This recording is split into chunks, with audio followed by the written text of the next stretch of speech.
Je pense que la personnalité de chacun et de chacune fait l'identité de son business aussi. Et il faut pas avoir peur de ça. Vous écoutez l'Instant Indigo, le podcast des prises de conscience qui vous aide dans votre développement entrepreneurial. Si vous êtes à la recherche d'une dose d'inspiration dans votre vie d'entrepreneur souvent solitaire et débordée, vous êtes au bon endroit. Seul ou avec mes invités, on va parler d'état d'esprit, de philosophie, de spiritualité, mais aussi d'actions concrètes à poser pour que vous retrouviez joie et sérénité dans votre business. Je suis Christine Dejoigny du site Super Magic Me. C'est parti! Une aventure entrepreneuriale, ça commence souvent comme ça. Une prise de conscience qui te fait dire « ça ne peut plus continuer ». Une injustice insupportable, un service défaillant, un licenciement qui remet tout en cause, une maladie qui ouvre les yeux ou encore un burn-out. Ou bien un changement majeur de vie. Pour Sophie, cela a été la naissance de son fils. Vous allez faire la connaissance d'une entrepreneuse épatante dans quelques secondes. Je l'ai rencontrée dans un atelier d'entrepreneurs et j'ai été frappée par sa capacité à toujours proposer des solutions là où d'autres voient des impasses. Vous allez voir, parmi les éléments qui font le succès de son entreprise, la bulle des émotions, il y a du test and learn, des jolies rencontres qui changent tout, un entourage soutenant, de la gratitude de et pour sa communauté et de l'accueil de ses émotions. Aujourd'hui, je reçois la pétillante Sophie Lemillour.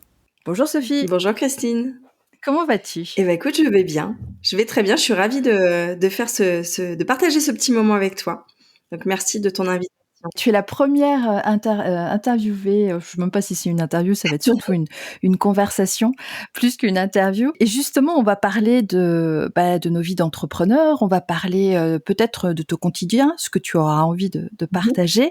Mais tout d'abord, ton business à toi, c'est quoi ? Qu'est-ce que tu fais ?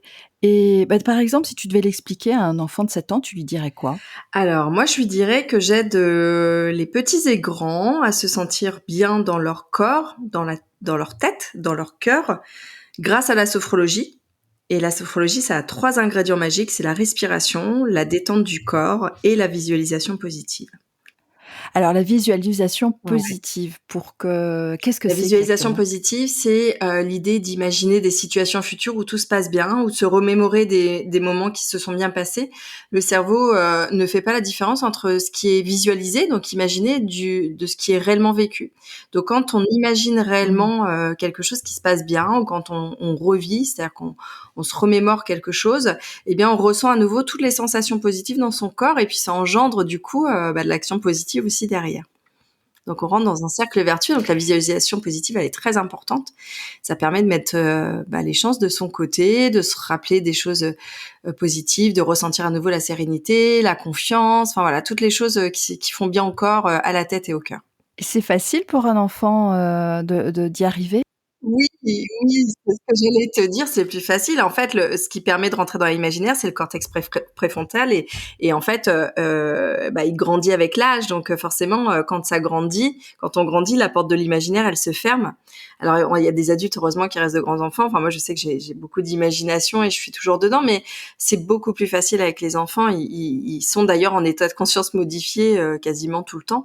Et le fait de leur dire, et fais comme si, imagine, alors eux, ils partent tout de suite, quoi. Hein. Donc c'est très facile avec les enfants. Ouais. Génial. Et ça fait combien de temps que tu fais ce que tu fais ? Alors, ça fait depuis 2014. Et ton parcours, si tu devais nous donner 3 dates clés sur ton parcours, ce serait... Alors, je dirais première date 2013, la naissance de mon fils, de mon premier enfant, qui a été une révélation pour moi dans le sens où je me suis rendu compte que ce que j'étais en train de faire comme métier ne m'allait plus. Que j'avais plus envie de travailler 12 heures par jour et de pas voir mon fils en fait grandir. Tu faisais quoi ? Ah, je faisais quoi ? Je croyais que tu me disais quoi ? Ouais, tu faisais quoi ? Qu'est-ce que je faisais ? Je travaillais dans une grosse société, j'étais directrice d'un service client, je m'occupais de partie, des trucs pas très drôles.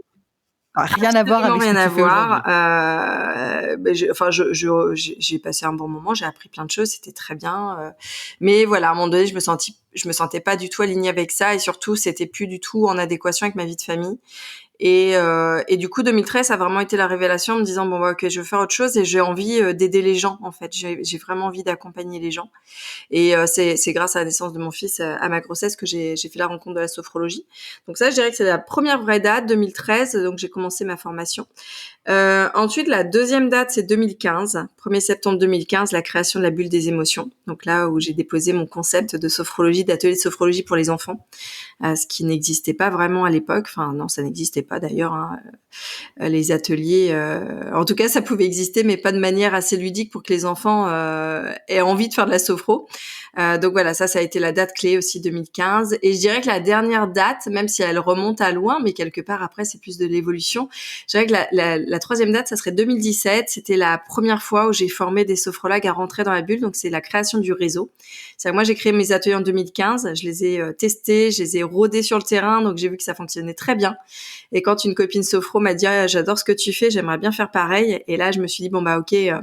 En fait, ça peut peut-être intéresser d'autres sophrologues. Et du coup, le bénéfice vraiment de tout ça, c'est de me dire, bah tiens, il y a plein d'enfants partout en France qui vont pouvoir bénéficier de cette technique-là. Et donc voilà, 2017, c'est le début de la grande aventure de la bulle des émotions, en tout cas de son réseau et de toutes les pétillantes de la bulle des émotions. Ah bah oui, surtout, tu parles de réseau, c'est un réseau quand même très conséquent. Tu as combien de franchisés ou de personnes? On est 200 en France et à Ah l'étranger, ouais. ouais. Ouais, ouais. Tu as créé l'atelier et est-ce que c'est à ce moment-là, tu te dis: «OK, c'est bon, je suis sur la bonne voie, et je suis à ma place» ou alors ça a été à un Je autre pense que moment? véritablement, ça a été juste avant de former les pétillantes, enfin de la première formation en réseau. Je me rappelle avoir posté sur un groupe Facebook de sophrologues, parce que ma formation ne s'adresse qu'aux sophrologues, et j'avais posté comme ça un soir. Parce que ça faisait un moment que ça me trottait dans la tête quand même, qu'on me disait ah c'est génial ce que tu fais, machin, et je me suis dit bah tiens effectivement peut-être que je pourrais conceptualiser cet atelier-là, sachant que moi dans mon passé c'était bah voilà, toute la partie commerciale, communication, c'était mon job. Donc, je maîtrisais ces choses-là, et j'avais bien vu que pendant ma formation de sophro, les sophrologues, c'était un peu leur talon d'Achille, ça, hein, de comment se faire connaître, comment démarcher. Voire même, c'était juste impossible pour elles de se vendre parce qu'on est dans l'accompagnement et qu'on peut pas être commercial aussi en même temps. Ah oui. Donc, je me suis dit, bah tiens, pourquoi pas créer un concept clé en moi. Et je me rappelle de ce moment, j'ai juste lancé l'idée comme ça sur un groupe Facebook en disant, voilà, j'ai créé un atelier pour enfants, ça s'appelle La Bulle des émotions, sous la forme d'un contrat de licence de marque. Est-ce que ça intéresserait quelqu'un? J'ai juste, tu vois, lancé une bouteille à la mer comme ça en disant, bon bah je vois si ça prend ou pas. Et je me suis réveillée le lendemain, donc j'avais dû poster ça à 23h. Le matin, je me lève, j'avais une cinquantaine de mails de sophrologues qui me disaient, mais oui, mais moi ça m'intéresse carrément. Et là, je me rappelle être sur le chemin pour aller au cabinet. J'ai la chance de pouvoir aller travailler à pied. Je suis à 10 minutes à pied. Et je suis en train de marcher là. Et je me rappelle regarder le ciel, enfin tout ce qui m'entoure, et de m'être dit, tiens, il se passe c'est un moment que je dois me rappeler. Là, je dois ancrer ce moment-là. C'est un changement, c'est un tournant dans ma carrière, dans mon business, quoi. Ouais. Et je sentais que ça pétillait en moi. Enfin, c'était vraiment, je pétillais de bonheur à l'idée de me dire, waouh, en fait, ce que j'imaginais, ça va se réaliser probablement, et on va pouvoir bah, permettre à tous ces enfants là de découvrir ce que c'est que la sophrologie, de pouvoir mieux vivre leurs émotions, de pouvoir. Puis après, tu te mets à rêver, quoi. Tiens, on va construire un monde meilleur. Tu vois. C'est Donc ouais, génial. je me rappelle très bien de cette marche là en allant au cabinet en me disant ouais, il s'est passé un truc là cette nuit et c'est le début de quelque chose. Alors c'est top parce que quand tu parles, on entend beaucoup, ça pétillait, la bulle des émotions, donc fatalement je fais la relation, mais est-ce que tu te souviens du moment où tu t'es dit: «Bah tiens, ça va s'appeler la bulle des émotions». Pourquoi la bulle? Je me rappelle très bien de ce moment-là. J'avais été contactée par une structure sur Marseille, donc là où je vis, pour animer des ateliers. Et donc j'avais proposé mes ateliers de sophro tels que je les avais construits. J'avais pas encore le nom. Et c'était quelque chose qui était en cours de réflexion. Et la jeune femme Sandra, je sais pas si elle écoutera ce podcast, mais voilà, je l'ai recroisée il y a pas longtemps, et je pense qu'elle savait pas qu'elle était à l'origine de ça, et je lui ai dit, je pense que ça l'a touchée. Sandra me dit, écoute, ça serait bien sur la plaquette de mettre un nom. En fait, comment tu veux l'appeler ton atelier? Et puis je lui dis bah écoute, en fait je suis en cours de réflexion. Pour moi, tu vois, c'est vraiment je veux que ça parle des émotions parce que c'est quand même au centre de mon atelier.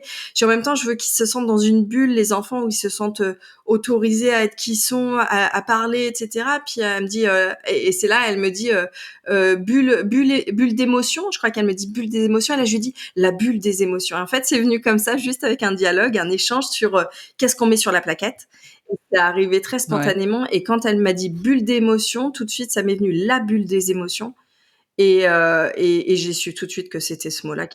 Ouais, ouais. C'était ça, Ah ouais, c'était ancré dans le marbre. Mais c'est vrai que souvent ça arrive, de nulle part, tu vois? Tu as une idée, tu dis: «OK, mince, oui. vite, vite, il faut que je trouve quelque chose» et bam, Ouais, c'est la ouais, bonne idée. complètement. C'est exactement ce qui s'est passé. On le sent, il y a une telle enfin, je vais le dire même amour pour ce que Ouais. tu fais et c'est tu sais l'amour avec un grand A qui est génial à entendre et je me demandais, c'est est-ce qu'il y a des passions ou de centres d'intérêt, si c'est pas aussi Mmh. fort qu'une passion, qui interagissent avec ce que tu fais au quotidien en tant Alors, qu'entrepreneur? moi je depuis toujours en fait, je suis attirée par les pratiques de bien-être. Donc moi, je fais du yoga par exemple depuis de nombreuses années. Je suis professeure de yoga pour enfants d'ailleurs et je travaillais dans les centres de fitness avant.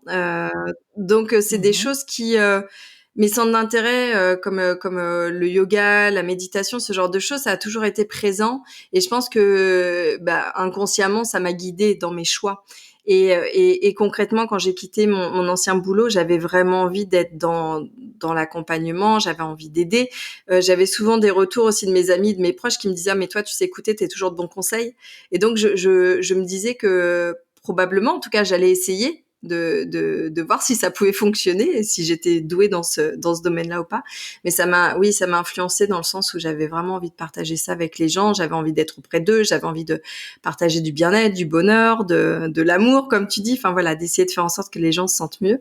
Et puis bah la sophrologie, c'est un formidable outil pour ça, quoi. Donc quand je me suis formée, moi enfin je me suis même pas posé la question 2 secondes. Voilà, j'ai fait mes premiers jours de formation, je savais que j'étais à ma place, quoi. Alors en termes d'évidence, est-ce que ça a été aussi une évidence, par exemple, pour ton entourage? Alors, oui, bizarrement, parce que je crois que c'était plus évident pour eux que pour moi. Faut savoir que moi, quand même, quand j'ai entrepris cette reconversion professionnelle, ça faisait 12 ans que j'étais dans un poste à responsabilité où j'avais un très bon salaire. Clairement, je pense que enfin, tout le monde me disait: «Tu fais une erreur», quoi. Au départ, c'était: «Non mais attends Sophie, tu vas partir faire de la sophrologie». Heu Tu vas vivre sous le oui, c'est: «Non mais pont, attends, mais on te laisse pas 1 an avant de revenir». Enfin, je me rappelle de mon DAF qui m'avait dit: «Non mais Sophie, faire de la sophrologie, mais tu vas jamais gagner ta vie». Enfin, et je me rappelle lui avoir répondu: «Mais écoute, je préfère gagner, 2 fois moins que de rester bosser avec toi». C'était pas sympa, bam! mais voilà, je sentais que j'étais plus du tout alignée avec ces chiffres, ces fichiers Excel et ces reportings, quotidiens qui fait enfin voilà, c'était plus moi. Et pour revenir à ta question, quand j'ai entrepris ma reconversion, déjà, je crois que quoi que j'ai entrepris, enfin, même si j'avais entrepris autre chose, j'ai un entourage quand même proche qui me connaît et qui est très soutenant. Et en fait, ils me font confiance, et ils font confiance en ma capacité de savoir rebondir et de faire des bons choix. Et je me suis Mmh. jamais plantée dans la vie, en tout cas. Et quand j'ai pas fait forcément les bons choix, j'ai toujours su rebondir. Ça m'a toujours appris quelque chose. Il y a pas d'échec, hein, il y a que des apprentissages. Et du coup, alors déjà, il y a mon chéri, hein, que je remercierai jamais assez, mais je me mets juste à sa place, de dire tiens, elle quitte tout, voilà, on venait d'acheter une maison à l'époque. C'est chaud Mmh. quand même, tu vois? Je sais pas si j'aurais été, Clair, des ouais, je pense que responsabilités, tu as ouais. le droit d'avoir peur, en fait, à ce moment-là. Et il me l'a pas du tout fait ressentir. Il m'a dit: «Mais, en fait, je te fais confiance, tu le fais. Et puis au pire, c'est pas grave. Si on doit revendre la maison, on vendra la maison et l'important, c'est d'être ensemble, c'est tout, quoi». Et donc du coup, c'était hyper encourageant de sentir que j'étais soutenue. Mes parents, c'est mes premiers fans, quoi, hein, depuis toujours. Enfin, tu vois, là, ils écouteront le podcast. Je suis sûre que je vais avoir un petit message après en disant: «On est tellement fiers de toi». Voilà, ouais, Ah ouais, ouais, j'ai top! grandi Hello les parents de Sophie! et voilà, moi j'ai grandi dans un environnement, familial, rempli d'amour et de bienveillance, où on pouvait parler, dire les choses, où les émotions étaient accueillies. J'ai eu cette chance-là. Je suis de 78, donc c'est pas Mmh. évident. Moi, quand je parle avec mes amis, on n'a pas toujours eu ça. Donc on va dire que je suis née quand même sous une bonne étoile, avec un bon environnement qui fait que moi-même, j'ai jamais trop douté. Je me suis toujours dit: «Allez, de toute façon, si ça marche pas, c'est pas grave, je ferai autre chose». Donc quand j'ai dit: «Allez, je fais ça, je me reconvertis», bah, tout le monde m'a dit: «Bon, bah, OK, allez, on te suit», quoi. Et le choix, n'a pas été, forcément, une surprise parce que, bah, comme je te disais, j'ai toujours, été attirée par le yoga, la méditation, le bien-être de manière Ouais. générale. Et donc du coup, c'était assez évident, je pense, pour tout le monde, quoi.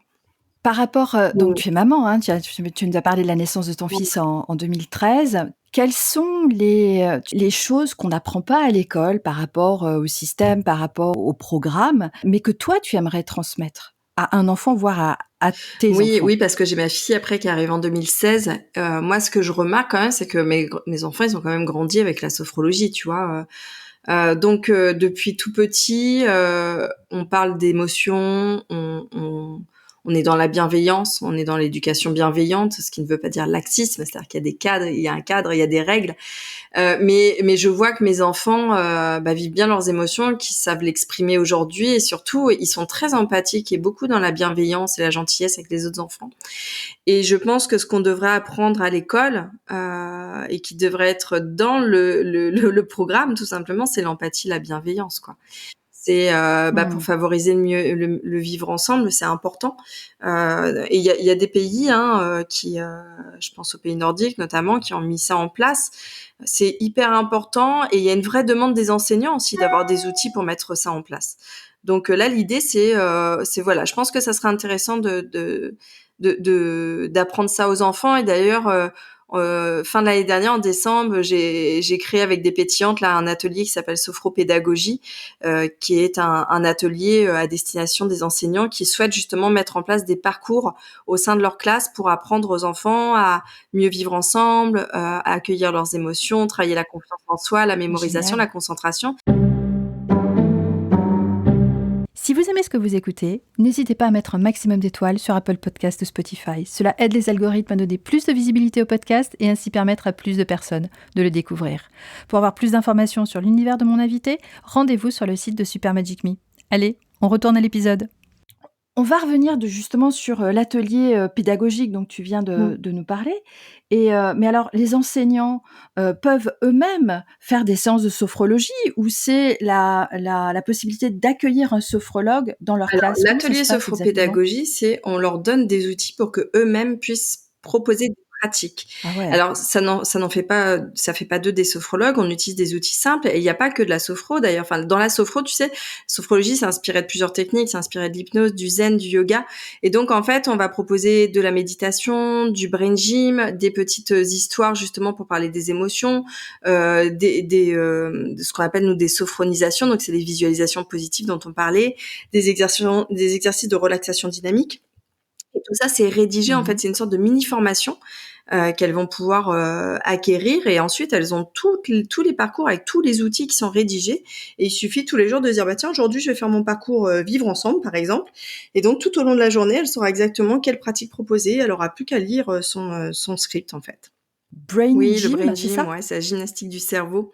Ça permet en tout cas d'améliorer les apprentissages. Donc on parle de concentration, de mémorisation, d'attention, et ça permet de faire, tu sais, souvent avant de il y a souvent des rythmes en fait au sein de la classe, c'est-à-dire que avant une évaluation, le retour après la récréation, le retour au calme, le passage entre les Ouais. 2 matières. Donc c'est bien d'avoir des petites soupapes de décompression comme ça, des sas de décompression, et de proposer des pratiques. Et donc là, en l'occurrence, le brain gym, ça peut être, OK, on vient de finir quelque chose, ou on rentre de récréation et on va avoir un travail à faire. Et bien dans ce cas-là, on va faire un exercice de brain gym. Alors le brain gym, ça peut être l'exercice du 8 couché, les mouvements croisés. On va travailler la synchronisation entre les 2 hémisphères du cerveau pour justement favoriser les apprentissages. Donc c'est des petites techniques, c'est toujours du ludique, des petits outils comme ça. Mais comment ce serait trop important en entreprise, tu sais? «Allez, ça y est, c'est bon, on sort de réunion, allez, un petit peu de Oui. ba» ça ferait tellement de bien. Est-ce que tu as ça aussi pour les adultes, Oui, alors qui on a un module adulte qu'on fait en atelier. Et moi je suis intervenue plusieurs fois en entreprise, dans des grosses entreprises, justement pour proposer des séances de sophrologie pour travailler sur des thèmes bien particuliers. J'étais intervenue notamment dans une entreprise qui avait fait passer son équipe dans un open space, et du coup pour travailler la concentration, ce qui était pas toujours évident, travailler aussi l'adaptabilité quand il y a des changements au niveau des équipes. J'ai proposé des séances de méditation aussi au sein de la SNCF, par exemple, tu vois, sur la base méridionale. ils en Ouais, ont ouais, bien ouais, besoin. donc voilà, il y a et évidemment pour les adultes, c'est important aussi. D'ailleurs, les adultes, c'est venu parce que les parents venaient chercher les enfants aux ateliers, et à chaque fois, ils me disaient: «Mais quand est-ce qu'on en a des ateliers pour nous aussi? Parce que c'est génial, et nous, on nous a pas appris non plus à accueillir nos émotions, on aimerait bien pouvoir le faire». Eh Et bien donc du coup, sûr. c'est comme ça que ça s'est fait, sachant que j'avais déjà mis en place les ateliers parents-enfants. parce que pour moi c'était évident qu'il fallait inclure les parents dans cet apprentissage-là, dans cette intelligence émotionnelle, parce qu'on peut pas demander à un enfant d'être dans l'accueil de ses émotions, de les exprimer si en face on n'a pas une posture d'accueil. Et du coup, le parent, c'était important aussi qu'il sache que voilà, pour accueillir une émotion, faut être dans cette posture-là. Qu'est-ce qu'on peut proposer à son enfant quand il se sent comme ça, quel exercice est le plus adapté dans ces moments-là. Enfin voilà, d'avoir vraiment une boîte à outils à la maison pour pouvoir répondre à des débordements et des vagues émotionnelles. Et d'ailleurs, quel est le meilleur conseil que tu pourrais donner à une maman qui nous écoute, qui découvre la sophrologie et qui se sent un peu débordée dans son rôle de maman? Alors, le premier conseil, c'est de ne pas culpabiliser, de dire je dis toujours, on est tous parfaitement imparfaits, on fait du mieux qu'on peut. Et ça, c'est la première chose parce qu'on entend tellement de choses aujourd'hui sur l'éducation bienveillante, sur il faut faire ci, il faut faire ça. Il y a plein d'injonctions et du coup, ça nous renvoie toujours vers la posture de, en fait, moi, je suis nulle, je sais pas faire. Donc déjà, on fait un pas de Mmh. côté, on respire, on se recentre. C'est important aussi d'être dans l'analyse de son émotion à soi. On peut pas arriver à accueillir l'émotion de son enfant ou en tout cas réussir à l'apaiser si nous-mêmes on est dans une émotion qui n'est pas neutre. J'entends de la colère, de la peur ou de la tristesse. Donc c'est important d'être dans quelque chose de positif ou en tout cas neutre pour être dans cette posture d'accueil. Et accueillir une émotion, ça passe par 3 étapes, j'ai envie de dire. C'est la première étape, c'est l'accueil en nommant l'émotion, en disant à son enfant, par exemple, je vois que tu es en colère.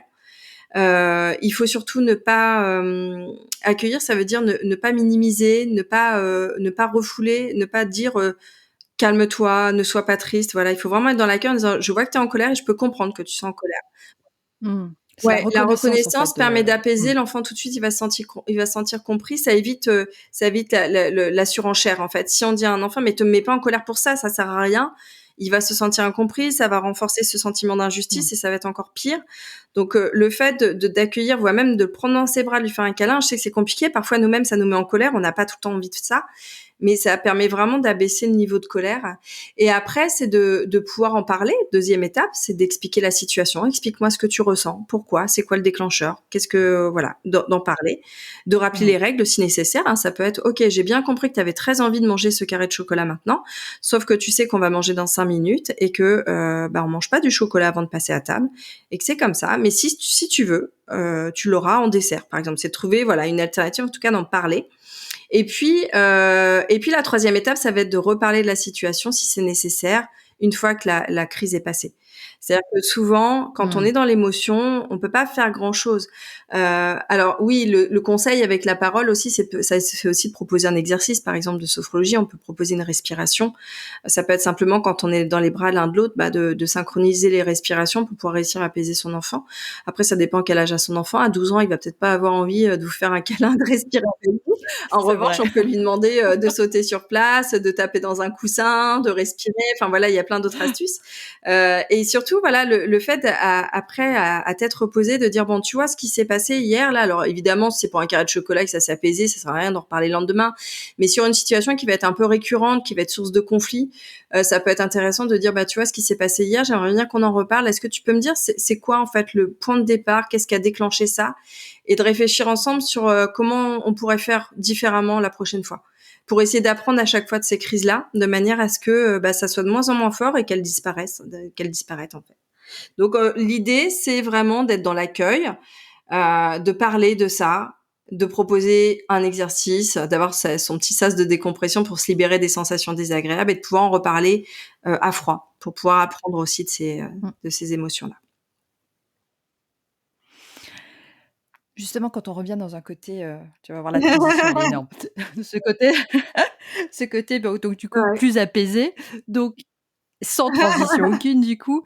Toi, qu'est-ce qui te met la patate à chaque fois que tu le fais? Tu sais, quand tu as un coup de moins bien ou alors que tu as envie peut-être même célébrer quelque chose? Ah ouais, alors moi j'ai un truc, parfois je me dis s'il y avait des caméras chez moi, on dirait qu'on croirait que je suis folle.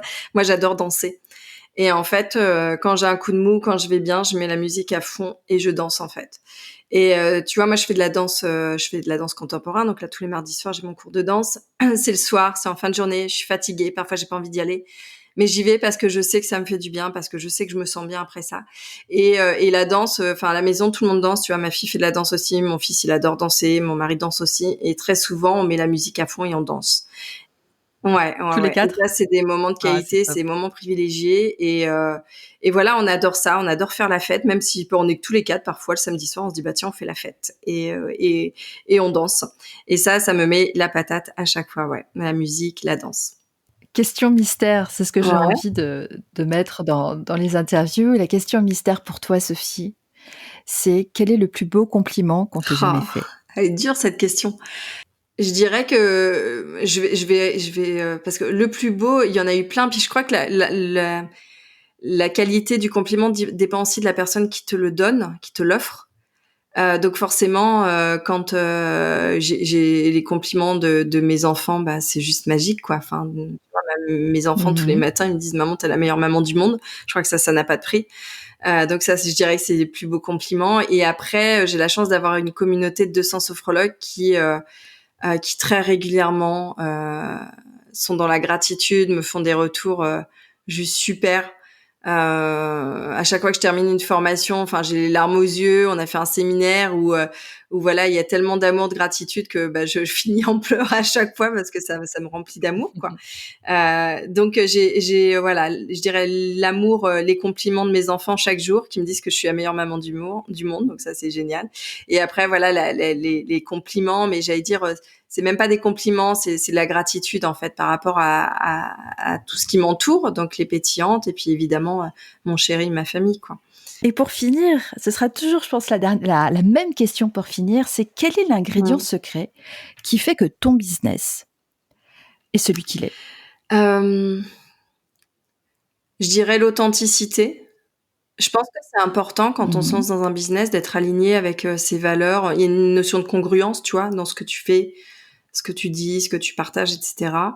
Et je suis toujours à l'écoute de mes envies, de mes besoins. C'est-à-dire que mon business, il évolue comme moi j'évolue. Et je me freine pas en fait Ouais. dans mes idées, dans mes idées farfelues parfois, hein, mes nouveaux projets en me disant bah ok c'est ce qui m'anime là, c'est ce que j'ai envie de faire et donc j'y vais. Et je pense que tout le monde, je pense que la personnalité de chacun et de chacune fait l'identité de son business aussi. Et il faut pas avoir peur de ça. Euh, on peut s'inspirer, tu vois, de personnes. On peut avoir des personnes en se disant, ah, c'est génial. Voilà, moi j'en entends beaucoup autour de moi qui me disent, bah moi, j'adore ce que tu fais, ça m'inspire beaucoup, mais je vois pas comment je peux prendre ma place en fait, vu que tu le fais déjà très bien. Et en fait, moi je réponds qu'il y a de la place pour tout le monde et que surtout, on n'attire pas les mêmes personnes de par notre personnalité, notre authenticité. Absolument. Et voilà, moi souvent ce qu'on me dit c'est que ah bah tu représentes bah ça pétille, c'est dynamique, c'est la bonne humeur, etc. Enfin en tout cas quand on voit mon compte Instagram, c'est ce qu'on me partage à chaque fois. Et bah du coup je vais attirer les gens qui sont sensibles à ça et qui sont un peu comme moi et qui vont rechercher ça. Et les personnes qui vont avoir besoin de plus de douceur, de plus de, bah ils vont peut-être pas venir forcément vers moi, tu vois. Donc je pense que l'ingrédient Mmh. secret c'est Absolument. vraiment de s'autoriser à être soi-même, de s'autoriser à être soi-même, tu vois? Et voilà. Et du coup, il y a une notion d'authenticité, de congruence et de se faire confiance et prendre du plaisir aussi, surtout parce que quand on parle d'authenticité aussi, c'est pas de faire les choses parce qu'il faut les faire comme ça et parce que c'est le moment de les faire comme ça. C'est aussi de savoir si c'est OK pour toi de le faire comme ça et si tu prends plaisir surtout. Et moi, Non, mais en tout cas, ça s'entend dans ta voix que tu kiffes ouais, ce que tu bah fais. oui, enfin en tout cas, c'est vraiment ça. Le jour où je kiffe plus ce que je fais, je change en fait. Parce que je pense qu'il y Mmh. a une question d'énergie aussi et je pense qu'on est bon dans ce qu'on fait quand on met la bonne énergie et si on y va à contre-courant et qu'on n'est pas hyper convaincu ou parce que on traîne les pieds en se disant ça me saoule, ça se ressent aussi et on fait pas du bon job à ce moment-là, quoi. C'est très clair. Amen à ça. Absolument d'accord. Bon, mais en tout cas, Sophie, ça a été un Mais vrai plaisir, un ah honneur même mais de t'avoir en tant que ouais, première mais c'est ce que invitée. j'allais te dire, un honneur pour moi aussi de d'être la première interviewée. Merci beaucoup pour ta confiance et c'était un chouette moment, ouais. Je mettrai, dans les notes de l'épisode, tous les liens pour te retrouver sur ton site, sur ton compte Instagram dans lequel tu fais des reels, incroyables. Merci infiniment Sophie et à Merci à très, toi, très bientôt. Christine, à bientôt. Merci d'avoir écouté cet épisode jusqu'au bout. Si vous avez envie de soutenir le podcast de manière totalement gratuite, partagez-le autour de vous. Abonnez-vous sur votre plateforme d'écoute préférée. Pour un coup de pouce supplémentaire, vous pouvez laisser un avis sur Apple Podcast ou Spotify. Un grand merci à vous si vous prenez la peine et le temps de le faire. Je vous dis à très bientôt pour un nouvel épisode de l'Instant Indigo.